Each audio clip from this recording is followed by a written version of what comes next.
नमस्कार. आजच्या व्हिडिओमध्ये तुमचं सर्वांचं स्वागत आहे. आजच्या व्हिडिओमध्ये आपण पाहणार आहोत की जर तुम्ही म्युच्युअल फंडमध्ये इन्व्हेस्टमेंट केली असेल आणि तुम्हाला त्याचा NAV माहिती नसेल तर तो कसा पाहायचा, किंवा जर तुम्हाला एखाद्या म्युच्युअल फंडमध्ये इन्व्हेस्टमेंट स्टार्ट करायची असेल आणि तो फंड कसा परफॉर्म करतोय किंवा त्या कॅटेगरीमधले इतर फंड ते आपण आजच्या व्हिडिओद्वारे पाहणार आहोत. तर चला व्हिडिओला स्टार्ट करूयात. पण व्हिडिओला स्टार्ट करण्याअगोदर जर तुम्ही चॅनलवरती नवीन असाल आणि चॅनलला अजूनही सबस्क्राईब केलं नसेल तर चॅनलला सबस्क्राईब करून ठेवा, म्हणजे असेच इन्फॉर्मेटिव्ह व्हिडिओज तुम्हाला या चॅनलवरती पाहता येतील. तर सर्वात अगोदर आपण आलेलो आहोत आता association of mutual fund in India. He official website आहे म्युच्युअल फंडची, ज्याच्यावरती तुम्हाला सगळ्या टाईपच्या म्युच्युअल फंड्सच्या डिटेल्स पाहता येतील. नवीन काही फंड्स मार्केटमध्ये आले ते डिटेल्स पाहता येतील. करंट NAV काय आहे तो पाहता येईल. या सगळ्या डिटेल्स तुम्हाला या वेबसाईटवरती पाहता येतात. तर आता आपण इथे आलेलो आहोत फंड परफॉर्मन्सवरती, आणि या फंड परफॉर्मन्सवरती क्लिक केल्यानंतर जर तुम्हाला एखादा फंड चूज करायचा आहे ज्याच्यामध्ये तुम्हाला इन्व्हेस्टमेंट करायची आहे तर ते तुम्ही इथून चूज करू शकता. इथे तुम्हाला लार्ज कॅप सिलेक्ट करायचं आहे, ऑलवरती क्लिक करायचं आहे आणि गोवरती क्लिक केल्यानंतर इथे सगळ्या टाईपचे तुम्हाला फंड्स पाहता येतील जे आत्ता सध्या मार्केटमध्ये लार्ज कॅपमध्ये अवेलेबल आहेत ते. आता इथे आहे AUM. यावर जेव्हा तुम्ही क्लिक करता त्यावेळेस सगळ्यात कमी फंड साईज असलेला फंड तुम्हाला इथे पाहता येईल.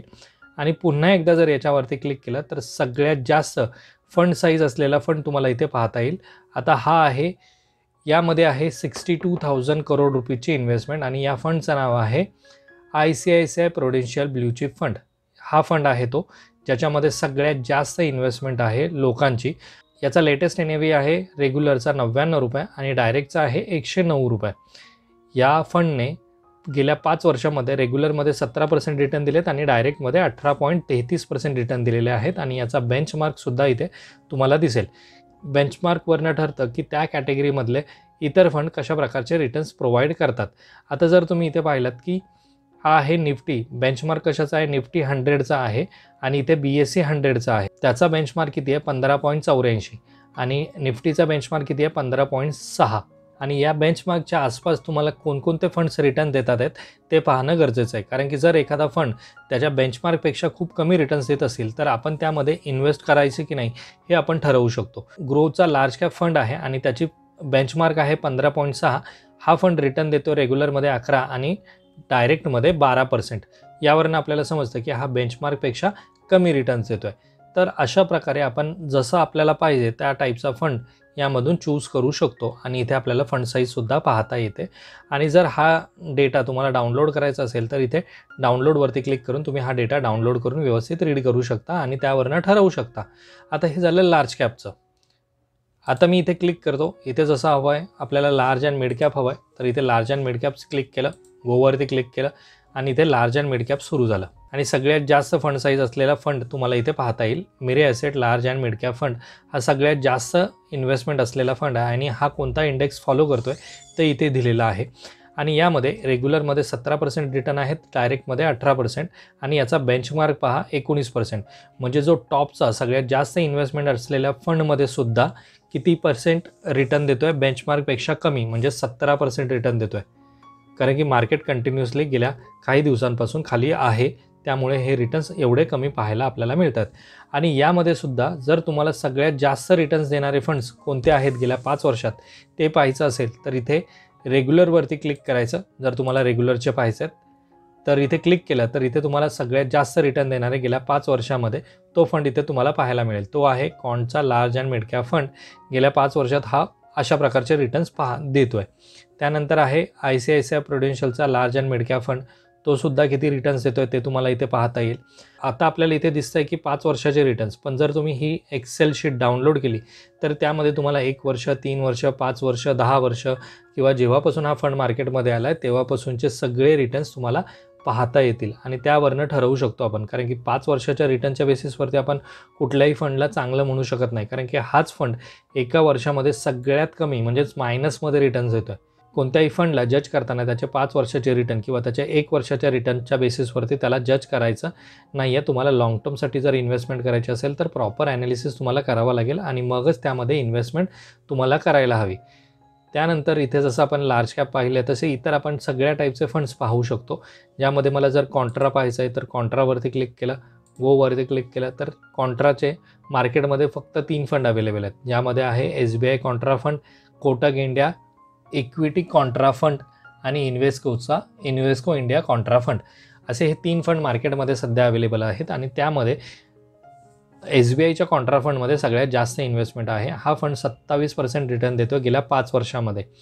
या फंडचा सेपरेट व्हिडिओ आपण आपल्या यूट्यूब चॅनलवरती अपलोड केलेला आहे. तो नक्की तुम्ही पहा, म्हणजे तुम्हाला समजेल की हा फंड कशा प्रकारचं काम करतो आणि कशा प्रकारे हा आपल्याला रिटर्न्स देतो आहे. कारण की ह्या 3मध्ये सगळ्यात जास्त रिटर्न देणारा हा फंड आहे आणि याची फंड साईजसुद्धा ह्या तिघांपेक्षा सगळ्यात जास्त आहे. असंच आपण इतर कोणतेही फंड्स पाहू शकतो ज्याच्यामध्ये आपल्याला पाहायचं आहे. गोवरती क्लिक करायचं आणि आपल्याला त्या फंडबद्दलच्या सगळ्या डिटेल्स इथे पाहता येतील. कोणताही फंड असो तो. सगळ्यात जास्त रिटर्न देणारा कॉन्टचा स्मॉल कॅप फंड दिसतोय 5 वर्षामध्ये आणि नंतर आहे निपॉन इंडिया, बँक ऑफ इंडियाचा स्मॉल कॅप फंड, कॅनरा रेबोकोचा स्मॉल कॅप फंड. हे सगळे फंड्स तुम्हाला इथे पाहता येतील आणि त्यांची फंड साईजसुद्धा इथे पाहता येईल. पण जर तुम्ही एक्सेल शीट डाउनलोड केली, एक्सेल शीट डाउनलोड केल्यानंतर तुम्हाला अशा प्रकारचा डेटा इथे पाहायला मिळेल, ज्याच्यामध्ये स्कीमच्या डिटेल्स आहे, बेंचमार्क कुठला फॉलो करतो आहे, रिस्क मीटर कसं आहे, NAVचे डिटेल्स तुम्हाला इथे पाहता येतील. आणि हा 14 तारखेचा NAV आहे, जो रेग्युलरमध्ये 72 आहे आणि डायरेक्टमध्ये 82 आहे. तर हा तुम्हाला इथे पाहता येईल आदित्य बिर्लाचा. 1 वर्षाचे रिटर्न्स इथे रेग्युलरमध्ये किती आहेत आणि डायरेक्टमध्ये किती आहेत, हे दोन्ही रिटर्न्स तुम्हाला इथे 1 वर्षाचे रिटर्न्स पाहता येतील. त्यानंतर 3 वर्षाचे रिटर्न्स तुम्हाला किती मिळतील डायरेक्टमध्ये, रेग्युलरमध्ये. त्यानंतर इथे 5 वर्षाचे रिटर्न्स मगाशी सांगितल्याप्रमाणे किती रिटर्न्स येतात ते दिसेल. त्यानंतर 10 वर्षामध्ये तुम्हाला किती रिटर्न्स मिळतील तेही इथे तुम्हाला दिसेल.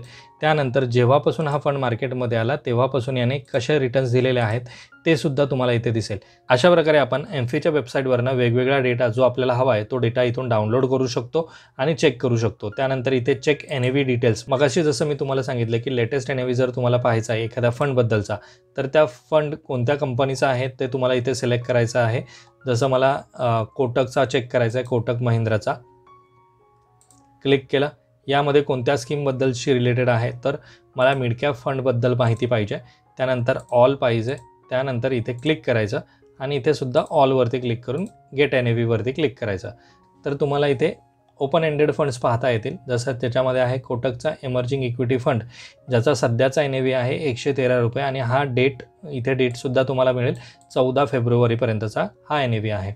त्यानंतर डायरेक्टचा NAV किती आहे ₹131 14 फेब्रुवारीपर्यंतचा.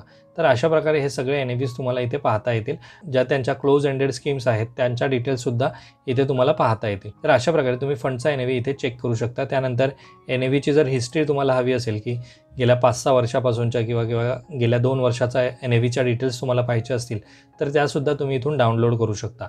तर ही एम्फीची एक अशी वेबसाईट आहे ज्याच्यावरती तुम्हाला म्युच्युअल फंडबद्दलच्या सगळ्या डिटेल्स पाहता येतील, डाउनलोड करता येतील आणि चेक करून तुम्ही नंतर त्यामध्ये ठरवू शकता की तुम्ही कोणत्या टाईपच्या फंड्समध्ये इन्व्हेस्ट करायचं. तर या व्हिडिओमध्ये तुम्हाला म्युच्युअल फंडबद्दलच्या सगळ्या डिटेल्स कुठे चेक करायच्या ते दाखवलेलं आहे. जर आजचा व्हिडिओ तुम्हाला आवडला असेल तर व्हिडिओला लाईक करा. चॅनलवरती जर तुम्ही नवीन असाल तर चॅनलला सबस्क्राईब करा. भेटूयात आपण अशाच एका इन्फॉर्मेटिव्ह व्हिडिओमध्ये. तोपर्यंत बाय बाय.